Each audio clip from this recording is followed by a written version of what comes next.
Do not be alarmed by the gusts of wind you heard Sunday evening. Sighs of relief from an entire borough of New York City can be jarring. Kyrie Irving made his return to the Nets at home against the Atlanta Hawks, and it was almost as if he had never left. A mixture of dazzling ball handling and jaw-dropping drives into the paint was on full display as the Nets jolted the Hawks in a 108-86 victory that was never in doubt. It was only the Nets' second 20-point win of the season.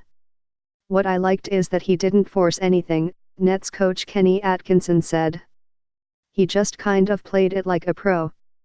My fear was, being out so long, he'd try to really force things. He was just in a perfect flow.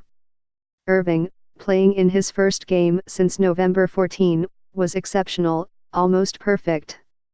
He missed only one of his 11 shots on the way to scoring 21 points in a brisk 20 minutes. The Hawks were missing their best player, the dynamic guard Trae Young. In the grand scheme, this matchup was a mere pebble in the ocean of meaningful wins.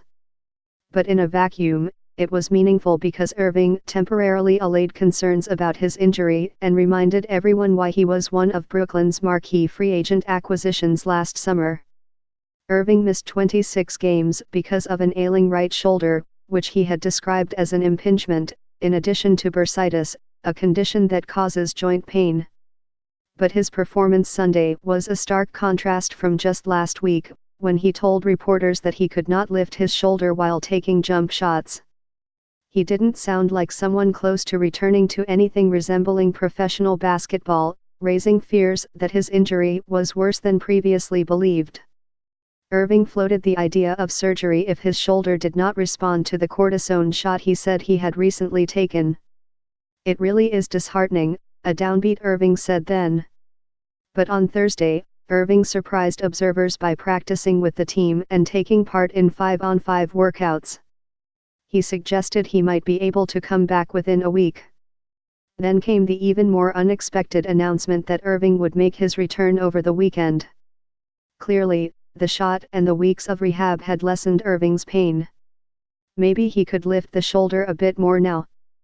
But shoulders are finicky, and who knows how Irving would respond to the rigors of a 48-minute NBA game.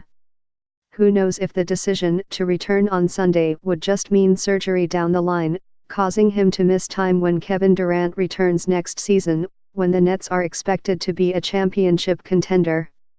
But let's give credit where credit is due. Irving had every reason to shut it down this season, especially given the risks of aggravating the shoulder. The Nets, 18-20 and 7th in the Eastern Conference, are not going to win a championship in what is essentially a bridge year for the team. Not without Durant. They are likely to be the underdog in the first round of the playoffs, assuming they get there. And there are some legitimate questions about how Irving will fit next to the emergent Spencer Dinwiddie. On Sunday, Atkinson paired the two in the starting lineup and brought Caris LeVert, who missed several weeks because of surgery to repair ligament damage in his right thumb, off the bench. Dinwiddie, who like Irving is a ball-dominant guard, shot only 7 times against the Hawks. In the long run, starting Dinwiddie and Irving in the same backcourt is likely to cause defensive issues. And at this point, LeVert's production has warranted a starting role. But for now, Irving is disregarding those concerns. Every time someone asks about chemistry, you've got to have reps, Irving said. You have to be out there together. But I think something that doesn't really get mentioned a lot is that when you're a great basketball player or a great basketball mind, you're able to play with anyone out there on the floor. Instead, Irving is giving this strange Nets season another go. That's a strong signal of commitment to his teammates, the front office and the paying fans. And the sighs of relief aren't just from Brooklyn. The last thing the league office needs is for star power to remain sidelined.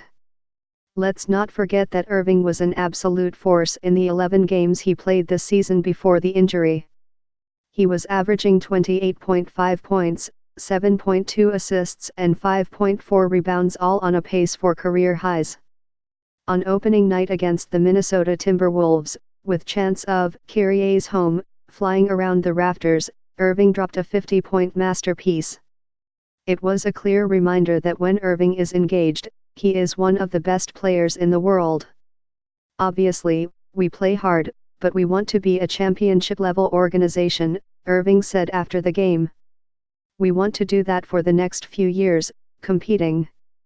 When I'm done playing basketball, this culture here will still be consistent. That's what I'm after. That's a long-term goal. But obviously it starts with being here for the guys.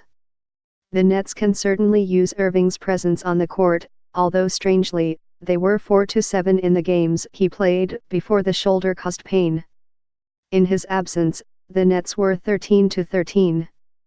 At one point, the team was 9-3 without him, riding Dinwiddie and an improved Jarrett Allen. But the league caught up with a franchise without Irving and Levert. Near the end of December, the Nets began a 7-game losing streak, ended by a rousing win on Friday night against a strong Miami Heat team. The team was able to remain competitive because of its defense, ranking 5th in the NBA during the span of games Irving missed. Where the Nets really missed Irving was as a playmaker. As he rehabbed, the Nets were one of the worst scoring teams in the league, ranking 28th in offensive efficiency. With Irving, they were 12th. That's how much difference one All-NBA level scorer can make, as Allen noted. If you see Kyrie going to the basket, you need about 4 people to stop him from scoring it, Allen said.